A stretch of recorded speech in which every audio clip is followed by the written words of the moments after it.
আজ আন্তর্জাতিক নারী দিবস, এক ঐতিহাসিক ও তাৎপর্যপূর্ণ দিন। এ উপলক্ষে আমি বাংলাদেশ সহ বিশ্বের সকল নারীকে জানাই আন্তরিক শুভেচ্ছা ও অভিনন্দন। নারী দিবসের এবছরের প্রতিপাদ্য আজকের পদক্ষেপ আগামীর ন্যায় বিচার, সুরক্ষিত হোক নারী ও কন্যার অধিকার। সার্বজনীন বাস্তবতায় এই প্রতিপাদ্য খুবই প্রাসঙ্গিক।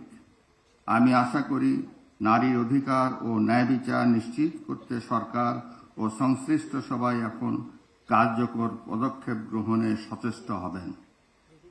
সম্মানিত সুধীবৃন্দ, মার্চ আমাদের গৌরবের মাস। আমরা বলি অগ্নিঝরা মার্চ, স্বাধীনতার মাস।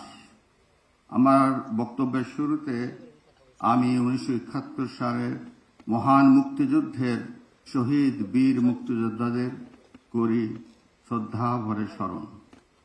সেই সঙ্গে যারা 1971 সনের মা বোনেরা তার সম্ভ্রম হারিয়েছিলেন, বীরঙ্গনা মা বোনদেরকে জানাই শ্রদ্ধার সঙ্গে স্মরণ করছি।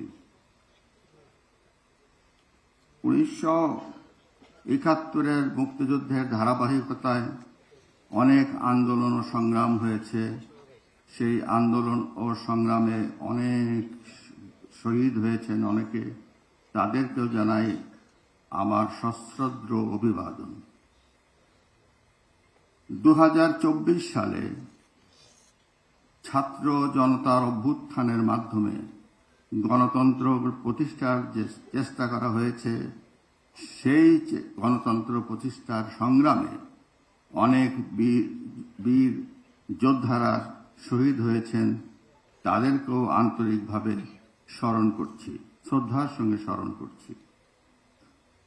শহীদদের স্বপ্ন ও আকাঙ্ক্ষা ছিল একটি বৈষম্যহীন ও ন্যায়ভিত্তিক বাংলাদেশ গড়া।